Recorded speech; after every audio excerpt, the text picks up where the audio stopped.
It's a BEA, beautiful day in the neighborhood. Welcome back to the channel, family. I am Pastor B, Pastor Breezy. I am an ambassador of Jesus Christ. And guess what else? That is the ministry. 2 Corinthians chapter 5, verse 20. Look here. I'm about to tell you the truth, the whole truth, and nothing but the truth, so help me God. Stop projecting your past hurts onto other people. Yeah, that's the truth I have today. That's the word the Holy Spirit has given me. Stop projecting your past hurts on to other people. What is it to project past hurts? As a disclaimer, I'm not making light of anybody's past hurts.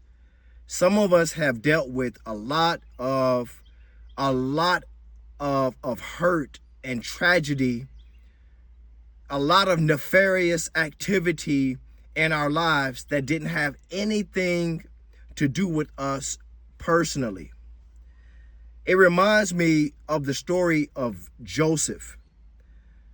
Remember in the Bible, the story of Joseph goes where Joseph's brothers got jealous of him, threw him in a pit, decided that they would rather get him out the pit and sell him into slavery to get some money for him. Went back home and told their dad, Jacob, that the son had been murdered. Broke Jacob's heart, had this man sold into slavery, had him, once he got to Egypt, he ended up in prison. The leader, Potiphar's wife, lied on the man and said that he was trying to come on to her, and on and on and on. But there is one thing about Joseph that I love. In Genesis chapter 50, verse 20, Joseph said to his brothers, when he had the right to actually take matters into his own hands, as he was exalted to a high level in Egypt, he said, you meant evil against me, but God meant it for my good. You see, as I study the story of the life of Joseph, he never projected the hurt from his family onto other people. In fact, he was doing just the opposite. He was he was decoding dreams. He was speaking life into people that he was in prison with. He didn't project onto other people. What does it mean to project? I'm glad you asked. Projection is when you take something out on somebody else that they don't have anything to do with, because you've experienced a past hurt that you haven't been healed from. I'm a living witness. I am a living witness. I went through a marriage where my ex-wife was unfaithful to me, and we got divorced, of course. I got into a new relationship with a good woman of God.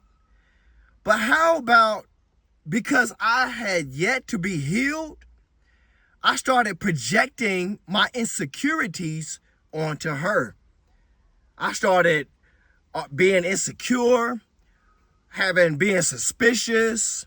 You know how it is when you've been hurt and then you get in a relationship with somebody that's right for you.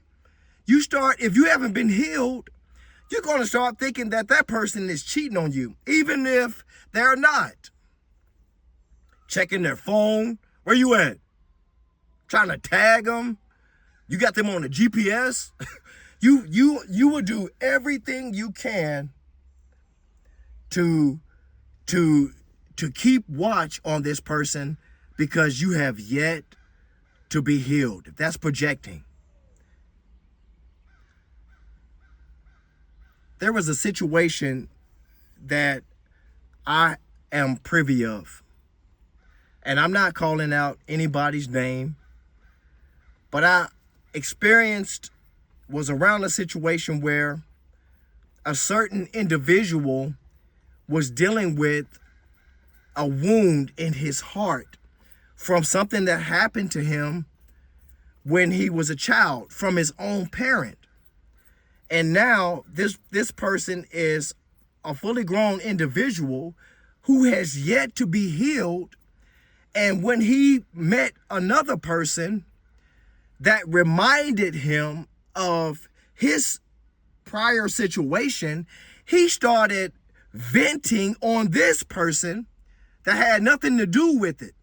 He started venting all his frustrations, all his hurts, all his unanswered questions. He started putting all that on this other person.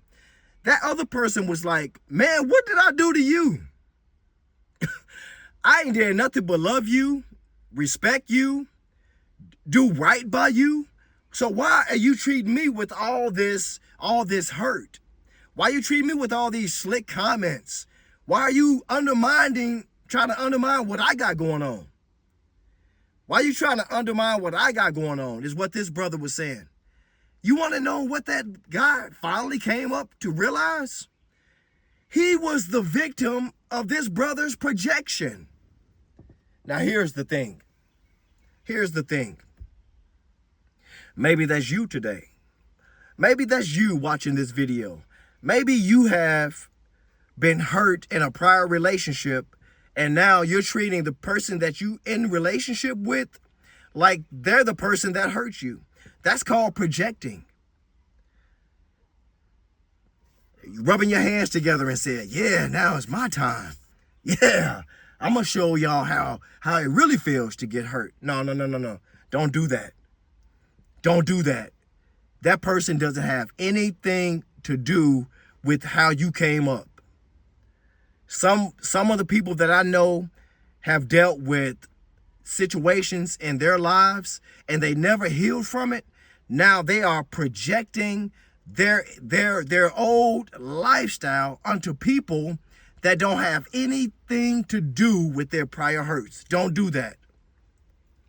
Don't treat somebody wrong because now you have the upper hand. You feel like you got the upper hand. Yeah. Now I can let somebody else feel like how I felt. Don't do that.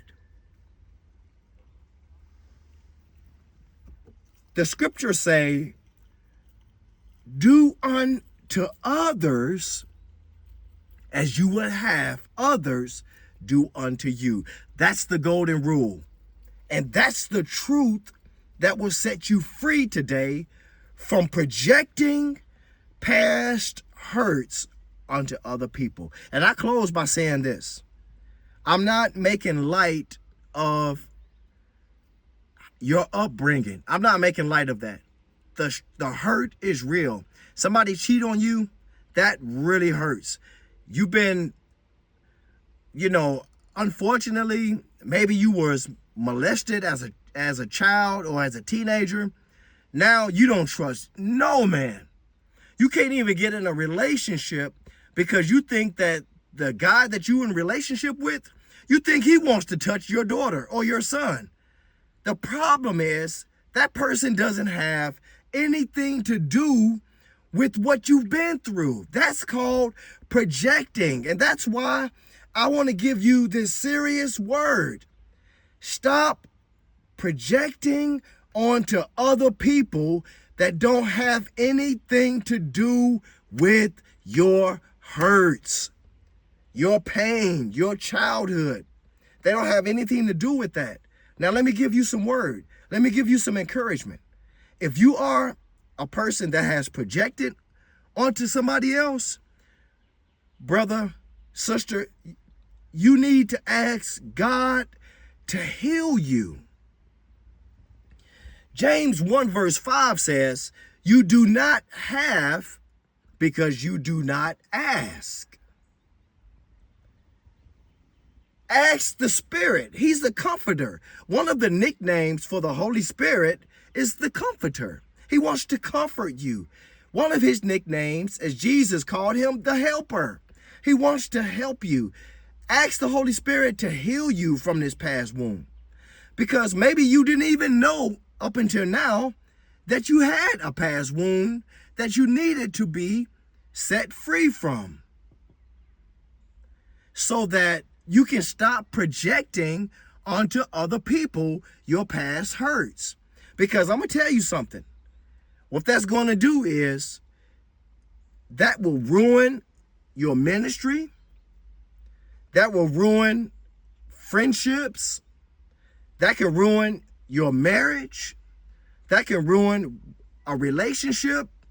That can ruin an engagement. That can ruin a relationship that you're trying to get in. You're trying to get with this female, and you're hounding her like she's a fugitive running from the law. Brother, you can't treat her like that girl treated you. She's not that girl that you experienced. You can't treat that pastor like your old pastor treated you. I hear people nowadays, they say, that's why I don't go to church. A pastor get caught doing something he has no business, the comment section goes to work. That's why I don't go to church. That's why all these pastors are like, no, they're not. No, they're not. I'm a pastor and I'm not like that. I'm not out here unfaithful to my wife. I'm not out here trying to steal money from the church. I'm not asking for a jet. I'm not locking the doors and saying everybody got to give me $1,000 or you ain't leaving. That's not me. All pastors are not like that. And what you're doing is projecting. Ask God to help you heal from your past wounds. And number two, maybe you need to make it right with that person you've been projecting onto. Maybe you need to go to that person and say, hey, man, I just want to apologize for treating you like I should have been, well, like I wanted to treat my father, like I wanted to treat my ex-wife, like I wanted to treat that supervisor, like I wanted to treat that pastor, on and on and on. And I'm just reminded, some of these people out here, some of you guys have got into been mistreated by a supervisor. Then you get a promotion at the job and you start treating other employees the same way that supervisor treated you. You know what that's called? That's called projection. Ask God for help. And then go make it right with the people that you've been mistreating. Just say, hey man, I'm sorry, man. I've been tripping. I found out that I had a wound. I'm being healed from it. Forgive me. Give me some grace. And guess what? 9 times out of 10, they will. Because guess what? They've probably done the same thing as well. And I hope you got something from this. Stop projecting your past hurts onto other people. And until next time, if God should say the same, I'll be praying for you. I'll be praying with you. Have a good and godly day in the neighborhood. And I'm out.